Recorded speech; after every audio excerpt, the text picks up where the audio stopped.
Hey friends, happy Saturday. I recently went to go see the Black Panther movie Wakanda Forever. It was amazing, and one of the themes I really love that they touched upon because it really got me thinking, and I definitely felt challenged by it, was this idea of like, how do you confront grief? So I wrote this reflection piece on grief, and I don't know, I just kind of wanted to share. And yeah, I titled it Grief for Dummies. So here we go.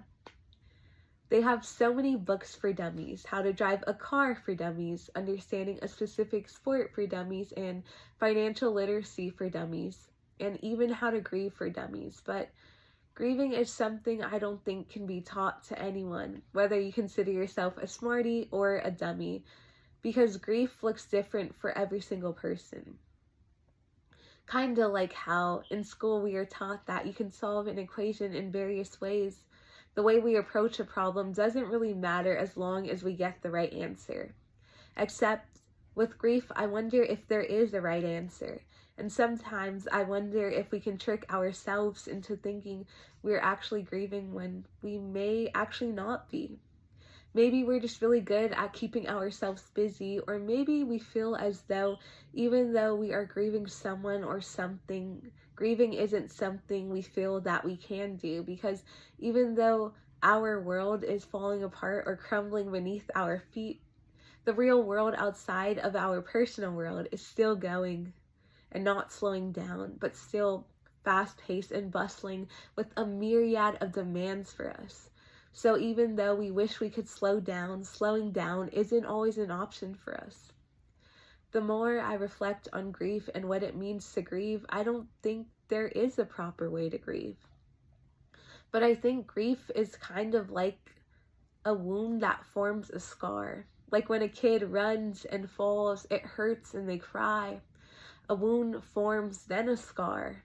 And the scar serves as a reminder of what happened and what was lost from the fall. The scar also serves as a reminder that they have healed in a sense, even though from time to time it may hurt.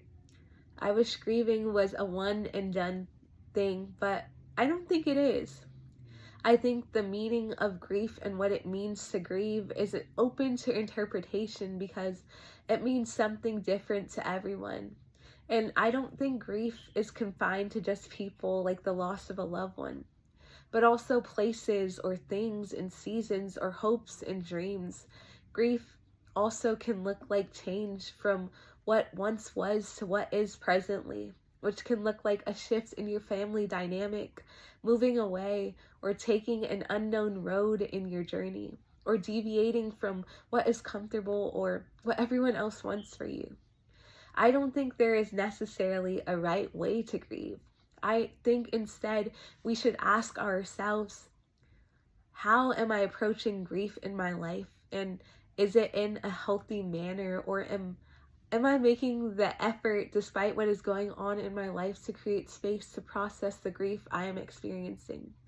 Am I allowing myself to feel what I need to feel and taking steps to moving forward and finding peace? Well, while also acknowledging that grief and grieving is a continuous thing.